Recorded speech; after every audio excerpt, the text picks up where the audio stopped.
Merci beaucoup, bonjour à toutes et tous. Alors pour un psychiatre lyonnais, venir à un congrès de médecine générale dans un endroit du monde où on dit chocolatine, c'est un grand saut dans l'inconnu, mais ça va bien se passer. Merci au comité d'accueil et au comité scientifique pour l'accueil et la proposition d'intervention. Je suis très content d'être avec vous aujourd'hui. Je vais vous parler, alors tout a été dit, donc ma place est assez facile, je vais juste finalement conclure, mais quand même amener une partie de la prévention du suicide dont on n'a pas beaucoup parlé encore, et c'est normal, c'est la postvention. Je vais vous expliquer un petit peu ce que c'est. Alors, on a déjà vu un petit peu ce modèle de l'iceberg qui vient dire un petit peu ce qu'a dit Baptiste, que la question de la prévention du suicide, elle est entre une question globale, sociale, sociétale et une question individuelle.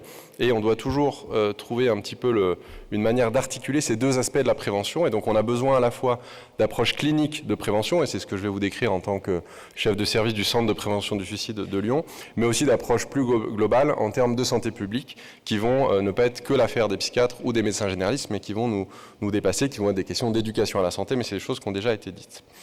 Le modèle actuel de la prévention du suicide, c'est le modèle des stratégies dites globales ou des stratégies nationales de prévention du suicide. Donc un grand nombre de pays, dont la France, se sont dotés au cours des 10, 20, 30 dernières années de stratégies nationales qui reposent sur un ensemble de dimensions. Je ne vais pas avoir le temps de toutes les évoquer. Mais ce qui est certain, c'est que dans ces dimensions de prévention, il y a des aspects qui sont très fortement cliniques et qui vont reposer bien sûr sur la psychiatrie et la psychologie, mais aussi sur la médecine générale. Et on l'a déjà dit et je le redirai, vous avez un rôle central dans cette prévention du suicide. Et il faut être capable de travailler autant sur le plan clinique que, par exemple, avec les médias, sur la déstigmatisation dans la société en général, sur la formation des médecins, mais aussi la formation générale. C'est par exemple les premiers secours en santé mentale et ce type de dispositif. Alors, diapositive compliquée, mais pour vous dire à quel point la prévention du suicide, ça implique de nombreux acteurs et actrices, à quel point ça implique de nombreuses dimensions. Encore une fois que je ne peux pas tout évoquer, mais je vais vous donner quelques exemples de comment cette transdisciplinarité qui est absolument nécessaire en prévention du suicide peut se mettre en œuvre. Alors il y a des outils qui ont déjà été évoqués, donc je vais simplement les reprendre, mais vous redire un peu plus précisément ce que c'est, comment ils fonctionnent et leur efficacité. On a parlé rapidement de vigilance. Vigilance, c'est pour toute personne qui a fait une tentative de suicide. Chaque année en France, on a environ 80 000 passages aux urgences pour tentative de suicide. On sait que ce ne sont pas toutes les tentatives de suicide, mais il est important que ces personnes, dont la plus grande partie vont rentrer à domicile, puissent bénéficier d'un système de veille qui est donc vigilance pendant 6 mois avec des envois de cartes, des appels téléphoniques dont on s'occupe. On a un centre vigilance, nous, à Lyon. Et les données, c'est sorti dans le JAMA tout récemment, montrent qu'on diminue de près de 35% le taux de réitération suicidaire et de près de 10% le taux de décès par suicide dans cette population très à risque.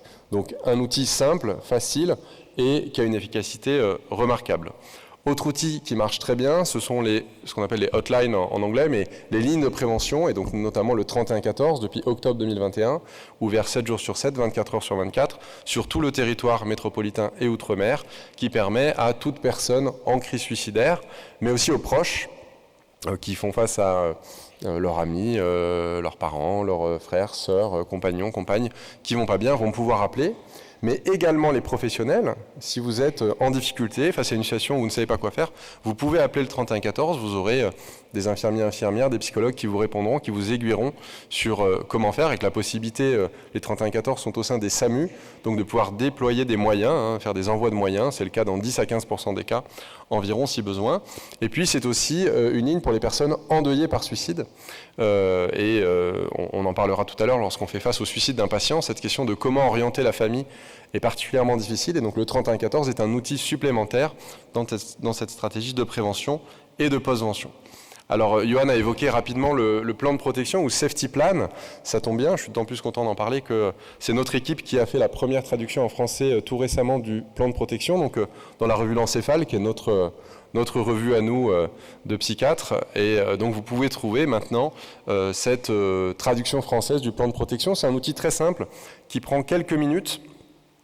Qu'on essaye, là on a une étude en cours qui s'appelle Protect, on essaie de le mettre en place aux urgences et les données montrent que ça diminue de 40% le risque de passage à l'acte suicidaire en prenant simplement quelques minutes avec un patient pour regarder comment est-ce qu'il peut anticiper la crise, quels sont les signes chez moi qui font que je suis peut-être en train d'avoir de nouveau une crise suicidaire, vers qui est-ce que je peux me tourner, quelles sont les personnes qui peuvent m'aider dans mon entourage, le soutien social, mais aussi du côté des professionnels, peut-être le 3114, mais avant ça peut-être mon médecin généraliste ou mon infirmière, ou voilà, qui est-ce que je peux contacter, qu'est-ce que je peux mettre en place depuis ma place, d'accord, qu'est-ce qui me fait du bien, écouter de la musique, aller me promener, etc., etc. Mais chacun a ses propres stratégies d'adaptation, stratégies de coping, sans doute quelque chose que vous connaissez, donc on va travailler là-dessus, et c'est un outil voilà, très efficace également et qui va venir s'imbriquer avec les autres outils. Donc on est en train de tester, est-ce que vigilance plus plan de protection, ça marche encore mieux que vigilance seule. Vous voyez, on est en train comme ça d'ajouter des strates progressives. Et puis donc la post-vention, c'est l'après-suicide, d'accord ? Et l'idée c'est de dire que dans la stratégie de prévention du suicide, il faut aussi intervenir après des suicides. Il y a énormément de choses à faire parce qu'il y a des familles endeuillées qui ont un risque suicidaire important, mais qui ont aussi un risque très fort en termes de santé mentale et pour lesquels il va y avoir un coût de santé physique, mentale et d'impact social majeur. Et donc on a créé avec mon équipe Espoir, une plateforme nationale en ligne, facile d'accès pour toutes les personnes endeuillées par suicide, où elles peuvent trouver de l'information sur le suicide et le deuil après suicide, trouver des ressources près de chez elles, accéder à des témoignages d'autres personnes endeuillées par suicide et nous poser des questions. On est une équipe pluridisciplinaire, il y a un chat différé et on répond à leurs questions. On a ouvert en mars 2023, il y a 1000 connexions chaque mois. Donc il y a quand même du monde qui vient sur la plateforme et on a reçu plus de 150 questions autour du deuil, notamment sur la question des enfants et des adolescents. Donc on est en train de travailler à créer Espoir Kids, qui est une partie de la plateforme pour les enfants et ados qui ont des besoins spécifiques en termes de deuil et de deuil après suicide. Alors la demande qui m'a été faite, c'est de vous parler notamment de qu'est-ce qui se passe quand un médecin généraliste, une médecin généraliste est confronté au suicide d'un patient. C'est une étude qu'on a menée il y a quelques mois, qui est en cours de reviewing dans une de vos revues européennes de médecine générale. Donc je vais vous donner un petit peu quelques insights sur cette étude et les résultats rapidement. Alors on l'a dit, vous jouez un rôle central dans la prévention du suicide. 1/4 à 3/4 des patients qui décèdent par suicide sont passés par chez vous dans le mois qui précède.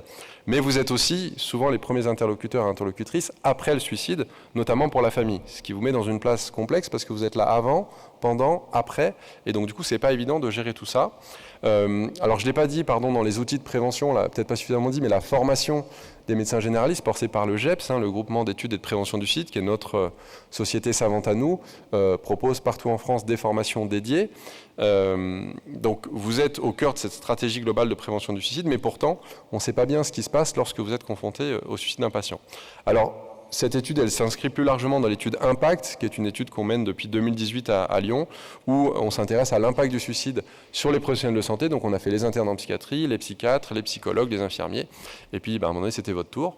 Donc on s'est intéressé aux médecins généralistes et on a retrouvé des choses intéressantes. Donc 5 dimensions étaient évaluées dans l'étude: données sociodémographiques, impact traumatique avec une échelle qui est l'IESR, je ne vais pas rentrer dans les détails, l'Impact of Event Scale, qui permet d'aller rechercher vraiment des signes psychotraumatiques, l'impact émotionnel, l'impact professionnel, qu'est-ce que ça fait sur les compétences professionnelles, et le soutien perçu. Et donc comme je vous disais, c'est une presse avec des collègues lyonnais de médecine générale.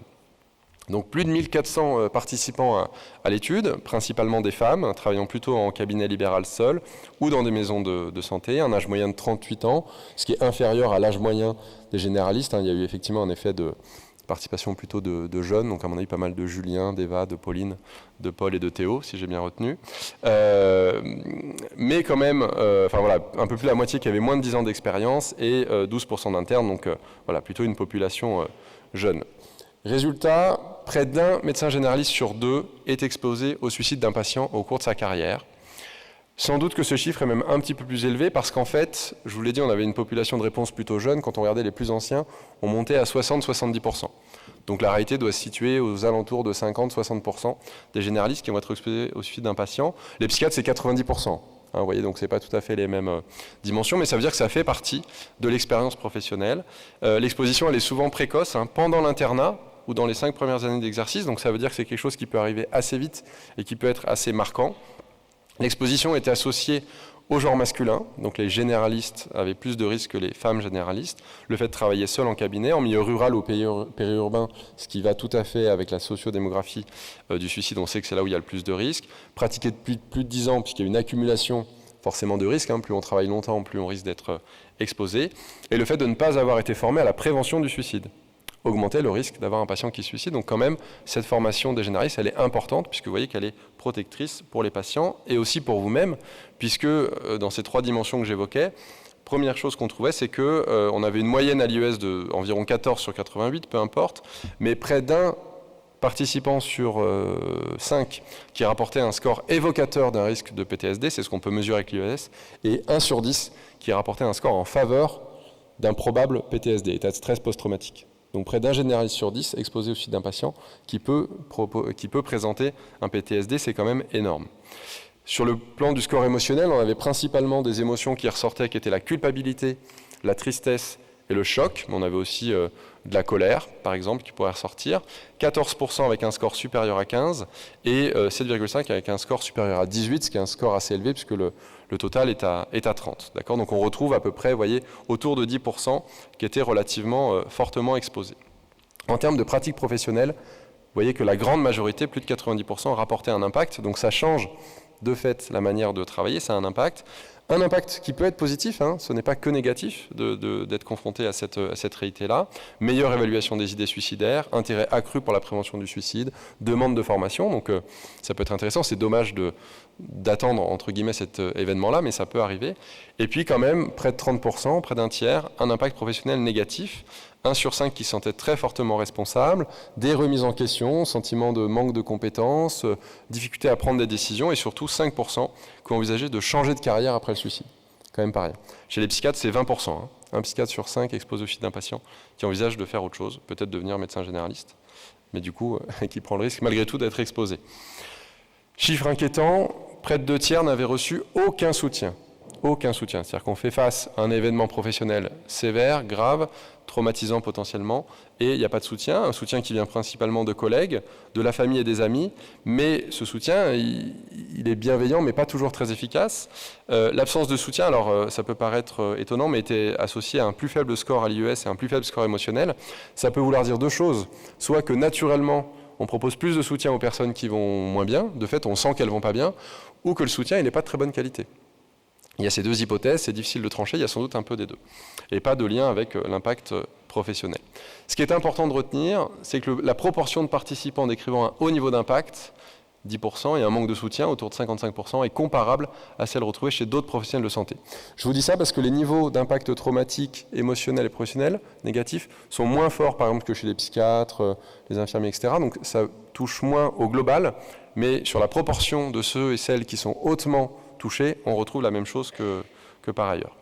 Alors pour finir, il y a des barrières pour l'accès au soutien des médecins généralistes après un suicide. Le premier, c'est le manque de ressources et le manque de connaissances sur les ressources existantes. Vous voyez, je pense que par exemple, Espoir, vous ne connaissiez pas forcément, bon, ça fait partie des ressources. Il y a aussi ce sens très marqué du devoir que vous n'êtes pas les seuls à avoir, mais vous avez fortement. On se voit beaucoup soi-même comme soignant plutôt que comme personne pouvant être aidée, mais on est aussi vu comme ça par nos patients, et si vous fermez le cabinet tout l'après-midi parce que vous avez eu suite d'un patient, il se peut qu'il y ait des patientes qui ne soient pas très contents, qui disent « mais qu'est-ce que c'est cette histoire ? Moi j'ai besoin ».